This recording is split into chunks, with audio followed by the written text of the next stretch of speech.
Welcome back to Creating Dementia Solutions. Richard Pyatt here. It's a Miles for Memories program. Find Miles for Memories on Facebook and click the like there, because that's the first place you may be alerted when these episodes come available. Connie Skidmore's back with us today. You know, we have spoken and really tried to relate the caregiver experience to our conversations all year long, 2024. Right. And so we thought it might be good to come back here close to the end and talk a little bit about the notion of a caregiver and how that journey might be changing over time, and help people maybe just zoom out a little bit and think about what that means and what might be ahead, and have some assurance and reassurance over that. Well, one reassurance I can give you for sure is that if you are a caregiver of someone with dementia, your course of action is going to change almost from day one and almost continually. Depending on the situation. Mm-hmm. And I think that I mentioned to you just a little bit earlier that I actually looked up caregiver in the dictionary. And I have a very old dictionary, but caregiver is not a word in there. It's not there. Caretaker is a word in the dictionary. And they say that it represents a person who cares for a place or a thing or a person kind of thing anyway, but caregiver is not in there. So it's a more modern word. Evidently. Yeah. Evidently. And all the time that in the beginning when I was thinking about trying to put this together, I was having a hard time figuring out exactly what to say about it. And I was thinking, you know, from the time that we're very young, we're caregivers. One way or another. That's an interesting point, because we don't think about that, do we? We don't. But now what I found out is that we're caretakers at that age. But I've likened it to, if you're a caretaker, you do those same things, but if you're a caregiver, you're doing it willingly. Oh, rather than just being something you have to do. Mm-hmm. It's not, you know, you did things when you were younger that you had to do, which were, you know, taking care of siblings maybe while mother made dinner, or walking the dog, which you had to do because you begged to have that dog, that kind of thing. So it's, nowadays though, it can be listed as caregiving because you're doing it willingly. It's something that you have taken on. Yes. And so let's talk about that. The progression of that changes. So you talked about being young and what essentially amounts to being a caregiver or maybe taker at that time. But moving along, this evolves, doesn't it? It does. It does indeed. You don't always even have time to think about how it's changing, or how much you're changing, or how much your loved one is changing.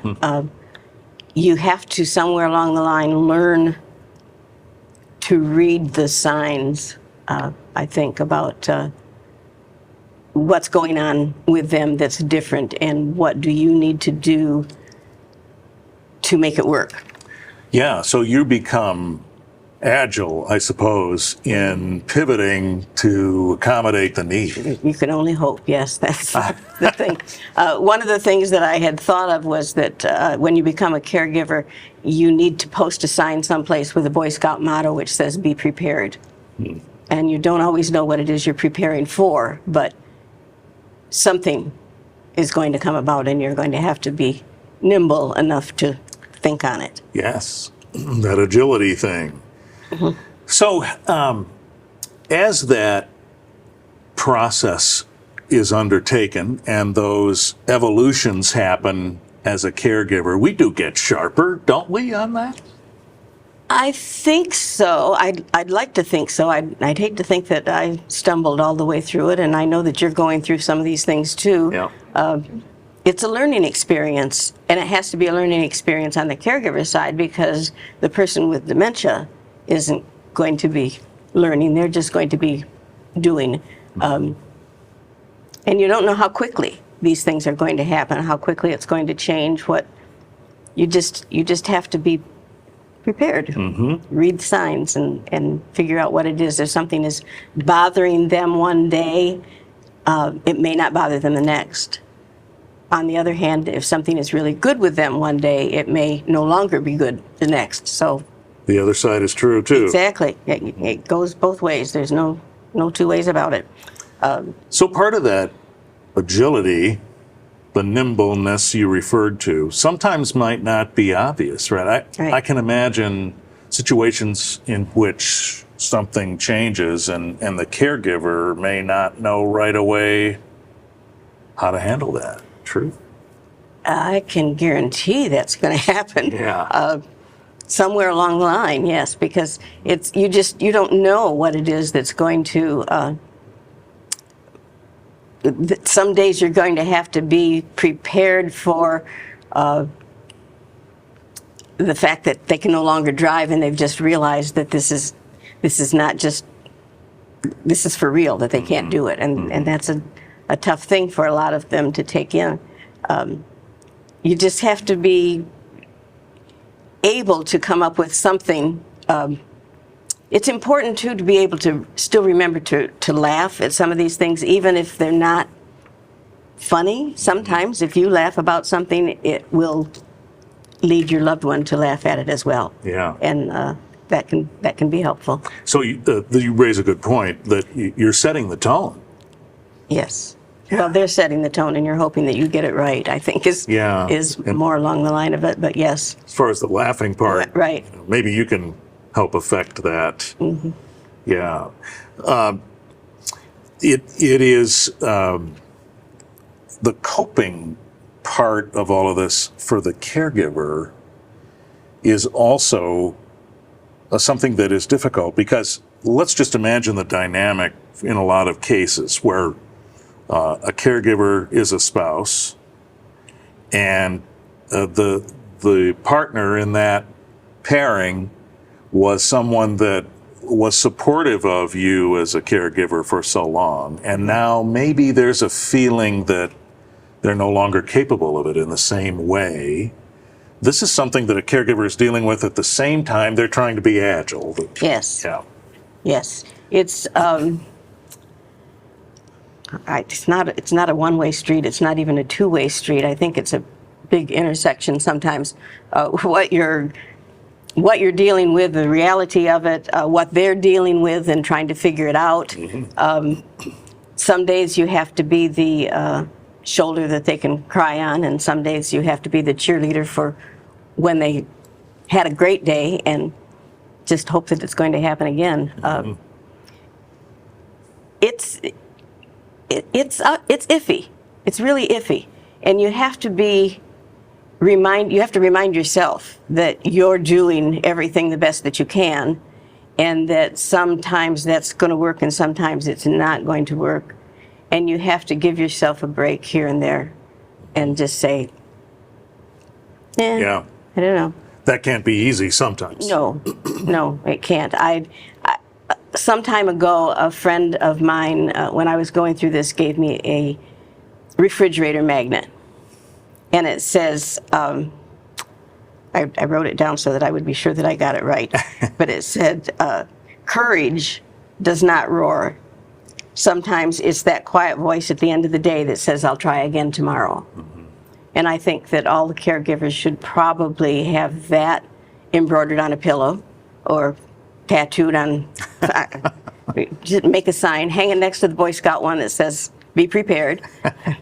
And just refer to those things when you have to, because it's important to give yourself a break, to know that you're doing everything you can do.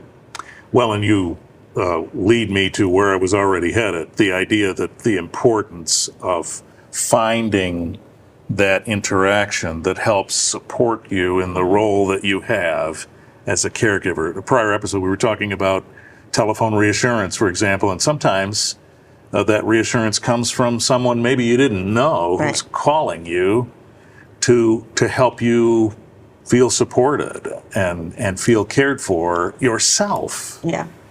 I've said all along that when I was going through most of this with my husband, the thing that helped me the most, and the thing that I try to push people toward the most when they're going through it, is a support group. It's just important to know that other people are going through this, but more important than knowing that other people are going through it is having someone there that you can talk to who's feeling the same things, going through the same things, and managing to do it day by day just like you are. But someone's listening to this who is reticent to talk to someone whom they don't know, right. And be that vulnerable. What would you say to them, knowing that this is so important? Right. Well, again, as I say, I was fortunate enough to find a great support group, and I know that there are plenty of them out there, and I think it's important for them to at least give it a shot. If you go to a support group, you don't have to talk. You don't have to say anything that you don't want to say. Sometimes just being there and listening is a good thing. It's a good start, at least. Just the safety in numbers, or Sure. whatever, however you want to look at it. But And maybe that's helpful for some folks who, I mean, I've heard it many times as a public speaker. One of the things we don't want to do most is speak publicly. right. Well, So it's true. it might be reassuring to know that you can go to a support group and just sit in the back and take it in. Exactly.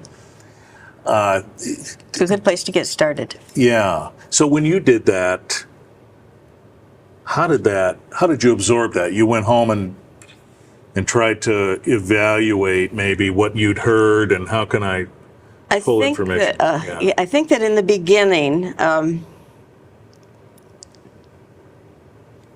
I felt that the support group was going to be helpful, and I don't know why exactly that I felt it. But in the beginning, I was quiet about it until I heard everybody talk. And everybody at the support group is on a different level sometimes. I mean, some of them are very open about everything that's going on with them and can't wait to tell everybody everything that's going on with them. And others are maybe still find it a little embarrassing or just a little reticent, as you say. It's just,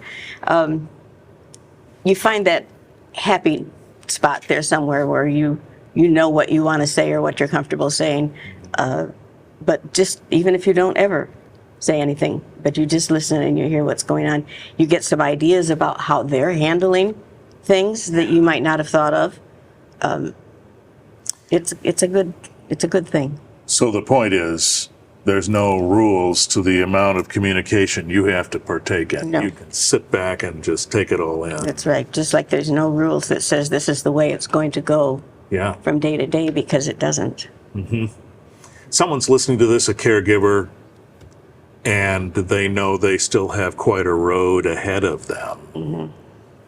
What else could you tell them in terms of encouragement or maybe something that helped you as you thought about that journey, and when will things change and how quickly will this progress? We don't know any of that, and that all sort of weighs on a person. How do they soldier on? I think that regardless of the stage that your loved one is in, there will still be some good days, and you kind of want to hang on to those. You want to remember the things that they liked the most, cared for the most, maybe favorite foods and that kind of thing, although sometimes that even changes in their mind. But bring some of those things out. Music that they loved. They used to love travel. Then, hey, get in the car and just go to the park. And just anything, simple little things. It doesn't have to be a huge anything. But you find that when you do those things too, some of the things that they now no longer want. I mean, we used to love going out to breakfast, and that got to the point where, being in a crowded place like that and looking at a menu and that was Too much. It was just, we couldn't do it anymore. So we're back to the agility thing. Right. So there's another way to do this. We'll make pancakes at home, I guess. But it's trial and error, and you can't you can't be mad at yourself if you got it wrong any more than, well, that's not, I was going to say any more than the other way, but that's not true. You can be very happy with yourself if you got it right. So it's 50-50. Yeah. It's all up there. Well, as we say, we've spent the whole year in 2024 trying to relate to the caregiver, so it seemed to make a lot of sense to just have a postscript with someone who's walked that journey to just sort of set the final tone here, and you've done that, and we appreciate that. Thank you. My pleasure. Connie Skidmore, Miles for Memories volunteer here on Creating Dementia Solutions. Check out the Miles for Memories website, technology there, and helpful information to connect with if you need it as a caregiver or as a family member. And Facebook, of course, Miles for Memories. Click like, and you'll see the alerts and a lot more as it relates to what we're doing here in Calhoun County. Richard Pyatt here. Thanks for being with us.